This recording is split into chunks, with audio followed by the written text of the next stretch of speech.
Jean-Paul Sartre nació en París en el año 1905 y falleció en la misma ciudad en 1980. Fue filósofo, novelista, dramaturgo, biógrafo, escritor, crítico literario y activista político, y se consagró como uno de los pensadores más reconocidos del siglo XX. Su auge se dio especialmente en la época de la posguerra, entre los años 40 hasta principios de la década de los 70. Gran exponente del existencialismo y el marxismo humanista, concebía la filosofía desde una mirada militante y transformadora del mundo. Simpatizó y apoyó algunos de los más importantes acontecimientos políticos de su época: la resistencia francesa ante la invasión nazi, la defensa de la Unión Soviética, la Revolución cubana, el Mayo francés, la Revolución cultural china y la Guerra de Independencia de Argelia, que en aquel entonces era colonia de Francia. Conoció a su compañera de vida, la filósofa feminista Simone de Beauvoir, en el año 1929, y con ella formarían un amor tan filosófico como abierto y libre, acompañándose hasta sus últimos días. En el año 1964, Sartre recibió el Premio Nobel de Literatura por su autobiografía Las Palabras, pero lo rechazó por motivos personales y políticos. Entre sus obras más destacadas debemos citar varias de distintos géneros literarios. Tenemos sus novelas La náusea, de 1943, o la trilogía de Los caminos de la libertad, escritas entre 1945 y 1949, donde Sartre expone en formato novela su concepción existencialista. Obras de teatro como Las moscas, Las manos sucias, La puta respetuosa, A puerta cerrada, entre otras, y distinguimos dos grandes etapas de su filosofía.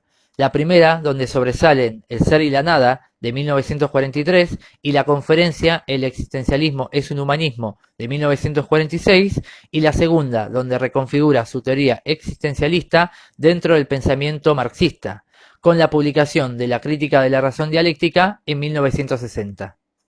Justamente la transcripción de la conferencia El existencialismo es un humanismo es una excelente puerta de entrada a la filosofía sartreana y una de las mejores obras en la historia de la divulgación filosófica, ya que su objetivo era aclarar para el gran público los malentendidos respecto de su pensamiento y expandir la filosofía existencialista a la sociedad en general. Destaca en Sartre la presencia de un compromiso político que busca hacer de la filosofía una práctica revolucionaria y no solo la actividad teórica de una élite acomodada.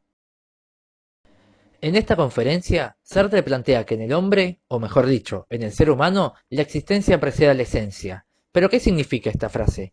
La esencia, de acuerdo a la filosofía, es lo que define las características fundamentales de una entidad y la diferencia del resto de entidades.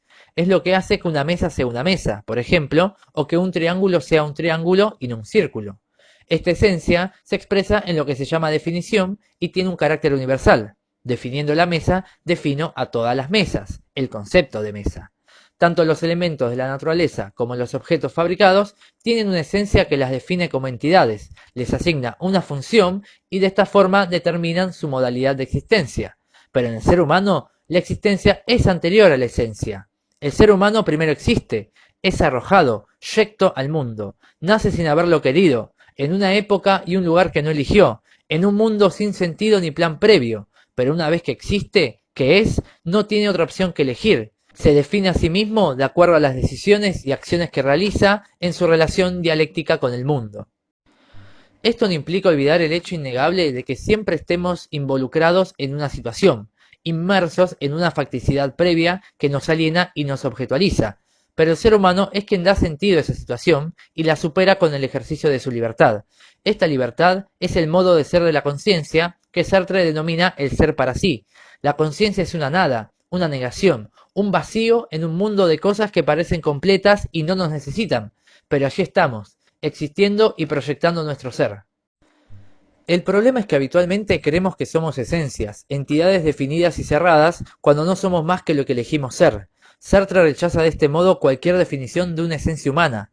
Por ejemplo, yo puedo decir que soy profesor, lo que supondría que tengo determinadas características propias de la identidad profesor, y que por ese motivo debo ser de una manera particular. Pero en realidad, yo realizo mi existencia eligiendo adoptar esa supuesta identidad, aunque en el fondo sea una nada. No existe una esencia profesor, o argentino, o adulto, o filósofo. Son elecciones existenciales que me definen y etiquetan parcialmente, pero nunca me agotan. Incluso, ¿yo soy hombre? Podría decir que lo soy biológicamente, de acuerdo a los cánones sociales, Pero eso no implica que me defina como hombre en mi identidad existencial. Yo me defino como hombre en tanto lo elijo, pero bien podría elegir una identidad distinta. Ni la biología, ni la educación, ni la clase social, ni mi edad, trabajo, cultura, etc., determinan mi posibilidad de ser. Ante todo, soy existencia. Y esta idea de la existencia se halla conectada a la noción de libertad radical y absoluta que Sartre expresa en la famosa frase «El hombre está condenado a ser libre». Esta marca una paradoja que es a la vez nuestra máxima posibilidad y nuestro gran límite. Somos libres de ser lo que deseamos, pero no somos libres de no elegir. Estamos obligados a ser libres, y no podemos escapar de la libertad, por más que intentemos de diferentes formas renunciar u ocultar nuestras elecciones en lo que el filósofo denomina conductas de mala fe. La existencia auténtica es aquella que asume la responsabilidad y las consecuencias de sus decisiones como propias, mientras que la existencia inauténtica busca excusas para no reconocer la libertad.